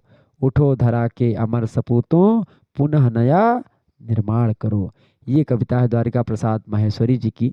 ये कविता की राष्ट्रवादी भावनाओं की अभिव्यक्ति इसमें हुई है। और जहाँ कभी देश के नवयुवकों का आह्वान करता है, देश का नवनिर्माण युवकों के जोश उत्साह तथा नवचेतना से ही संपन्न हो उठता है। कभी भारत के नवयुवक से नवयुग के निर्माण की बात करते हैं और उत्साही लोगों के जीवन में नई चेतना, नव उत्साह, नया प्राण भरने की बात करते हैं। नया सवेरा, नई बात, नई किरण से तात्पर्य देश की स्वतंत्रता से है। आज़ाद भारत हमारे लिए नई चुनौतियां लाया है, जिससे हम तभी पार पा सकते हैं जब तन मन धन से हम नवनिर्माण के लिए संकल्पित होंगे, तभी हम आगे बढ़ पाएंगे। आगे देखिएगा, अगला प्रश्न आपकी स्क्रीन पर आ चुका है। 41 नंबर क्वेश्चन से आपकी स्क्रीन पर, गुलशन बावरा का प्रसिद्ध गीत कौन सा था? गुलशन बावरा का प्रसिद्ध गीत है मेरे देश की धरती सोना उगले, उगले हीरे मोती। ये प्रश्न आ सकता है परीक्षा में। अगला प्रश्न है, अटल बिहारी वाजपेयी जी को भारत रत्न से कब सम्मानित किया गया? तो सर्वतोमुखी विकास के लिए किए गए योगदान और असाधारण कार्यों के लिए 27 मार्च 2015 ईस्वी को अटल बिहारी वाजपेयी जी को भारत रत्न से सम्मानित किया गया। भारत रत्न से उन्हें सम्मानित किए जाने की घोषणा भारत सरकार ने दिसंबर 2014 में कर दी थी और बाद में 27 मार्च 2015 को अटल बिहारी जी को भारत रत्न से सम्मानित किया गया। भारत का सबसे बड़ा सम्मान होता है ये।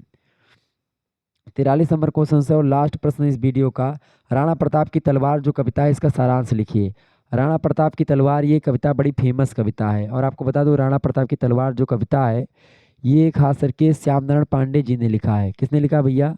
श्याम नारायण पांडे जी का नाम आप लोगों ने सुना होगा। उनकी ये रचना है श्याम नारायण पांडे जी की। ठीक है, कौन सी रचना है भैया? एक तो राणा को लेकर के इन्होंने बड़ा काम किया है श्याम नारायण पांडे जी। इनका जन्म हुआ था 1907 में, डुमराव जिला में जन्म हुआ था, मऊ में खास करके उत्तर प्रदेश में पड़ता है। आरंभिक शिक्षा इनकी संस्कृत अध्ययन के लिए एक प्रकार से काशी में जाते हैं, वहीं से इनकी संस्कृत की शिक्षा होती है। काशी विद्यापीठ में उन्होंने हिंदी में साहित्याचार्य किया। डुमराव में अपने घर में रहते हुए 1991 से में उन्होंने 84 वर्ष की आयु में इनका निधन हो जाता है। तो मृत्यु के 3 वर्ष पूर्व ये आकाशवाणी गोरखपुर में अभिलेखागार हेतु उनकी आवाज़ में उनके जीवन के संस्करण रिकॉर्ड किए गए थे। श्याम नारायण पांडे जी की अगर बात की है तो श्याम नारायण पांडे जी की 4 उत्कृष्ट महाकाव्य लिखे इन्होंने। एक तो हल्दी घाटी लिखा, एक जौहर लिखा, ये सब। और अच्छा, जौहर और हल्दी घाटी में बड़ी फेमस इनको मतलब प्रसिद्धि मिली। और भी रचनाएं इन्होंने लिखी, जैसे तुमूल खंड काव्य लिखा, इसके अलावा रूपांतर, भारती, जय हनुमान। ठीक है, और खास करके जो कविता है राणा प्रताप की तलवार, ये कविता इनकी बड़ी फेमस कविता है। राणा प्रताप की तलवार कविता जो है कुछ ऐसे है कि चढ़ चेतक पर तलवार उठा रखता था भूतल पानी को, राणा प्रताप सिर काट काट करता था सफल जवानी को। कल कल बहती थी रव गंगा, अरदल को डूब नहाने को, तलवार वीर की नाव बनी चटपट उस पार लगाने को बैरी दल को ललकार गिरी, वह नागिन सी फुफकार गिरी, था शोर मौत से बचो बचो तलवार गिरी तलवार गिरी। ये राणा प्रताप की तलवार है। आगे कहते हैं श्याम नारायण पांडे जी कि पैदल हैदल गजदल में छप छप करती वह निकल गई, क्षण कहा गई कुछ पता न फिर, देखो चमचम वह निकल गई, क्षण इधर गई क्षण उधर गई, क्षण चढ़ी बाढ़ सी उतर गई, था प्रलय चमकती जिधर गई, क्षण शोर हो गया किधर गई, लहराती थी सिर काट काट बल खाती भी भूपाट पाट बिखराती, अवयव बाँट बाँट तनती थी लोहू चाट चाट, क्षण भीषण हल चल मचा मचा राणा कर की तलवार बढ़ी, था शोर रक्त पीने को यह रणचंडी जीभ पसार बढ़ी। तो ये थी राणा प्रताप की तलवार। ठीक है, राणा प्रताप की तलवार कविता और चेतक की वीरता, ये दो कविता आपके पाठ्यक्रम में संकलित है। तो चेतक की वीरता आपको पता होगा कि रणवीर चौकड़ी भर भर कर चेतक बन गया निराला था, राणा प्रताप के घोड़े से पड़ गया हवा का पाला था, गिरता ना कभी चेतक तन पर, राणा प्रताप का कोड़ा था वह दौड़ रहा अरिमस्तक पर, या आसमान का घोड़ा था जो तनिक हवा से बाग हिली लेकर सवार उड़ जाता था, राणा की पुतली फिरी नहीं तब तक चेतक मुड़ जाता था, है यही रहा अब यहाँ नहीं, वह वहीं रहा यहाँ नहीं, थी जगह न कोई जहाँ नहीं, किस अरिमस्तक पर कहाँ नहीं, कौशल दिखलाया चालों में उड़ गया भयानक भालों में, निर्भीक गया वह ढालों में, सर पर दौड़ा कर बालों में, बढ़ते नद सा वह लहर गया वह गया फिर ठहर गया, बिराल वज्र में बादल सा अर की सेना पर ढहर गया, भाला गिर गया निसंग है टापों से खन गया अंग, बैरी समाज रह गया दंग, घोड़े का ऐसा देख रंग। तो घोड़ा वो था। राणा प्रताप की वीरता पर उन्होंने बड़ा लिखा है। राणा प्रताप की तलवार रचना श्याम नारायण पांडे जी की है और यह कविता कवि राष्ट्रवादी भावनाओं की अभिव्यक्ति करता है। इस कविता में जहाँ कवि देश के नवयुवकों का आह्वान करता है, देश के नव निर्माण युवकों के जोश उत्साह नव चेतना से संपन्न हो सकता है। ये देखिए यहाँ पर थोड़ा सा मिस्टेक हो गई है। ये जो है ये दूसरे कविता की व्याख्या है जिसमें मैंने आपको बताया था नौ उत्साह वाला, ये यहाँ पर उठो धरा के अमर सपूतों, इसकी यहाँ पर व्याख्या आ गई है। ठीक है, ये इसमें नहीं लिख सकते हैं। बाकी यहाँ पर कविता मैंने आपको सुनाई है। राणा प्रताप की तलवार कविता जो है वो राणा की तलवार के बारे में बताती है कि भाई राणा की तलवार जो है वो जिधर चलती है उधर जो है क्या करती है। कभी कहता है कि राणा प्रताप चेतक पर चढ़ करके तलवार जब उठाते हैं तो पृथ्वी पर अपना साम्राज्य स्थापित करने में एकदम से बड़े हैं। राणा प्रताप की तलवार से दुश्मनों का सिर जो है वो काट काट करके राणा प्रताप अपनी जवानी को सफल बनाते हैं। युद्ध भूमि में शत्रुओं का खून बहाने में तलवार जो है चलती जाती है। तलवार उनकी बड़ी वजन है, जिस पर गिरती है तो वो कट ही जाता है एकदम से, मतलब हाथी घोड़ा तक कट जाते हैं, ऐसी तलवार है। शत्रु लोग भयभीत होते हैं। राणा प्रताप की तलवार जो है बड़ी फेमस तलवार है और राणा प्रताप की तलवार शत्रु दल पर ऐसे गिरती है जैसे कोई नागिन फुफकार मार रही हो। शत्रुओं की सेना में राणा प्रताप की तलवार का इतना खौफ भर गया था कि वह तलवार के भय से चिल्लाते थे, बचाओ बचाओ तलवार गिरी, कहाँ गई, इधर गई उधर गई। मतलब ऐसे लोगों को क्षण भर में शत्रुओं पर हमला करती, कहाँ निकल गई जाती तलवार कुछ पता नहीं चलता किसी को, ऐसे तलवार चलती थी। तो वो राणा प्रताप की तलवार कविता के सारांश में आप बता सकते हैं। तलवार के बारे में बताया गया है, राणा प्रताप की तलवार किस प्रकार से अरि दल का मर्दन करती है इसके बारे में बताया गया है। तो ये यहाँ पर महासंग्राम वीडियो के बारे में कुछ बातें मैंने बताई जो कि आप लोगों ने सुना बड़े ध्यान से। हमको बहुत बहुत धन्यवाद आप सभी का, हमको इतना समय देने के लिए, और इसी प्रकार से अपना प्यार हमेशा बनाए रखिएगा। बहुत बहुत धन्यवाद। आगे भी वीडियोज़ आपको मिलती रहेंगी और भी चीज़ें मैं लगातार लाता रहूँगा, और लिखित टाइप का मॉडल पेपर तैयार हो रहा है, जल्द ही आपको मिल जाएगा। चलिए फिर मिलते हैं हम नेक्स्ट वीडियो में, तब तक के लिए जय हिंद जय Bharat, good night, I love you, बहुत बहुत धन्यवाद।